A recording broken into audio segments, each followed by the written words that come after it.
I just wanna run away on vacation. I don't know what else to say now. I just need to numb the pain.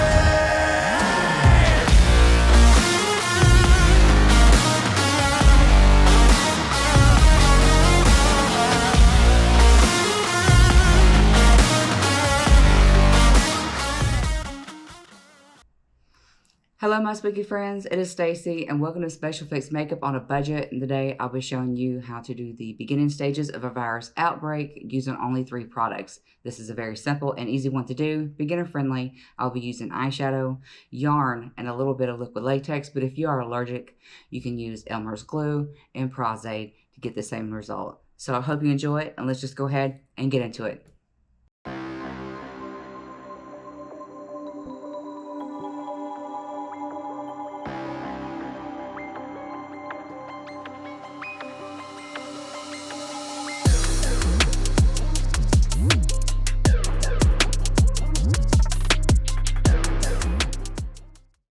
I am using a red and white yarn for this technique.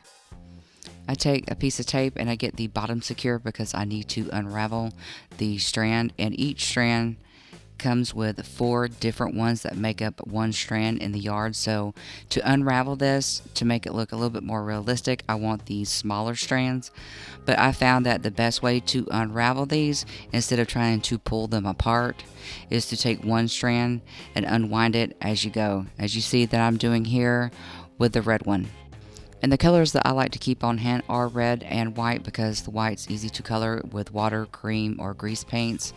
And so I'm going through and I'm unraveling this. But one thing that's also neat about keeping red on hand is if you want those little drops of petechia, what they call it, so like when you see the eyes, it has little bitty veins running through it and some veiny portions that are really tiny. Once you fray out the edge here, you can see that when I stick it onto this tape that it automatically looks like blood vessels, and so that's a good way to use this to stop having to use paint, and to also you can use this in your sculpting work.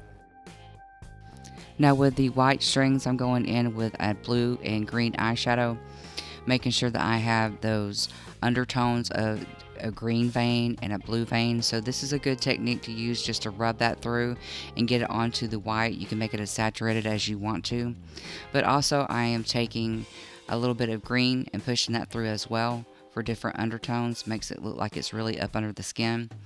And with my red, I go through and use the blue again, so I have something that's a little bit more purple.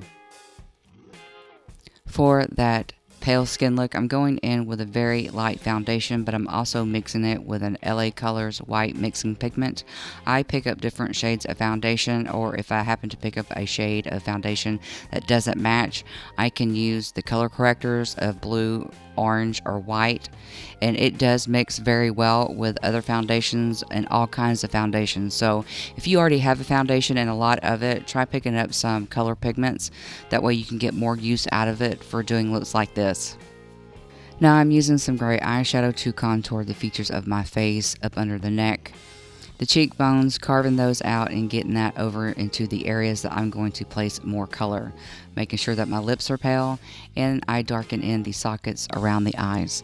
I like to mix several different colors with eyeshadow, so I'm using some blue to kind of change up the tone, because we want the skin to look like it's changing in certain areas, because this is a virus that is taking over. So just have fun with this part. If you have a eyeshadow brush and you notice that the lines are too harsh, this is a very forgiving look, because you can go in and use your fingers to tap it out or another brush to buff it out.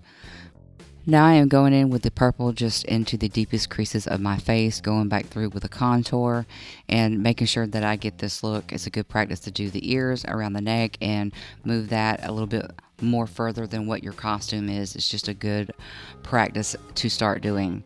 Tapping in a little bit of purple. I want these spots to look like something is going to fester soon, but we haven't gotten to that stage of the virus yet. I also go through and buff some yellow into certain areas just to give it more of that grungy, something's going to happen up under the skin look. And it's good for highlighting in areas because now the skin is being affected, it's going pale. So all these other colors are going to come up right before the skin starts to become necrotic.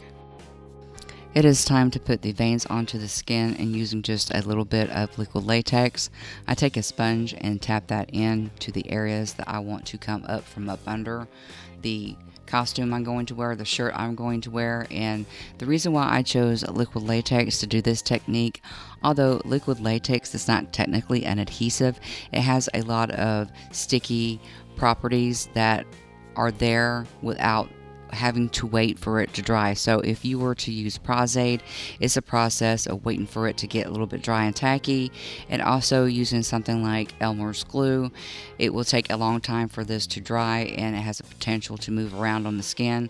So I like to use the liquid latex for this, because once I place a vein and I branch that out, placing other veins around it, I can tap in liquid latex and get it secure a lot quicker. So this just depends on what you have available, what dry time are you going to have to do this look, but I found that this is the quickest and the most affordable way to do it if you're wanting that technique of getting it done quick and you want that effect of it looking like it's raised up under the skin. Now this is a clear dry liquid latex, and once you put that other layer onto it, it has this under the skin look to it, where if you were to use any other adhesive, it's going to adhere to the threads in it and kind of take on the shape that the threads are. So if you're going to use that technique and you want these strands to look more like veins, make sure you stretch them out and get rid of the natural squiggle shape that's in it, because it was a twined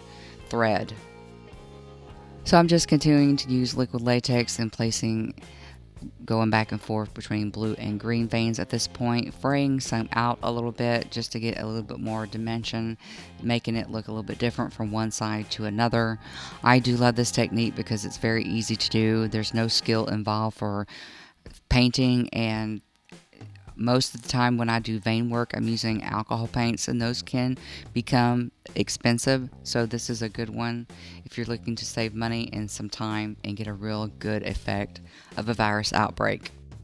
I am now going through with some more liquid latex and fraying out just the red to get those small little blood vessels more, and they're more around the eyes and the nose and any area that's a little bit thinner on the skin. Again, back and forth with some liquid latex, fraying out that purple strand. I thought it was just very striking. I like for one side to look completely different from the other. But I love this because you can make it your own. You don't have to follow the placement that I have, but it's still very effective, and it's just really a fun one to do.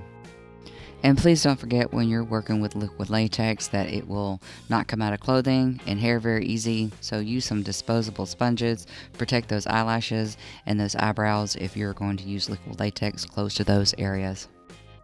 I'm tapping in any strands that might still be sticking up because the latex is still tacky. One thing that will really sell that vein look is if you can branch them off as much as you can. Some small pieces, just make them different lengths. It looks really good, and it's readable from a distance as well. Back in with some liquid latex and some more string for veins on the forehead, and I'm mixing also a red with this one. Just trying to overlap colors as much as I can without it starting to look too cluttered.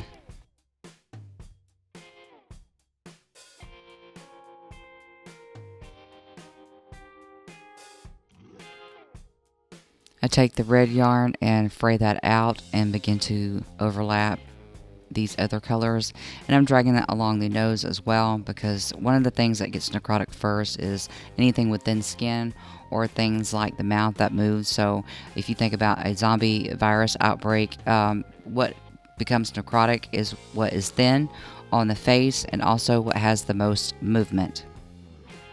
I'm also using liquid latex on the skin in areas to represent dead skin, like on the lips, that dry, cracked, peeling look.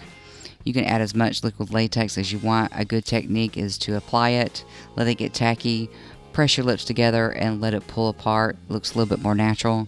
And I go in with some yellow and some greens to get it looking like it's about to decay. And then I powder the rest of my face to get rid of the tackiness and the shininess of the liquid latex. Going back in with a little bit more eyeshadow around the orbital bones and the sockets, and some red for irritation. Here is the final look. I hope you guys enjoyed this one today. I hope you find a way to use this as a hack for some of your makeup looks. You could also skip the process of coloring it with eyeshadow if you wanted to use black, greens, or different kinds of looks. It would be just as easy to use colored yarn, but colored yarn kind of gets a little bit expensive for an entire bundle. So what I like to do is get colors that I know that no matter what I'm using to color it, that it will take on that color and I can transform it. So that's why I stick to red and white. But thanks for hanging out with me today. I hope you enjoyed it. If you'd like to see sneak peeks, behind the scenes footage, or vote on my next look, you can find me on Instagram and Twitter and Facebook. Those links are below. And if you're needing another hack that will transform your special effects makeup, check out this next tutorial below, and I'll see you guys next time. Bye now.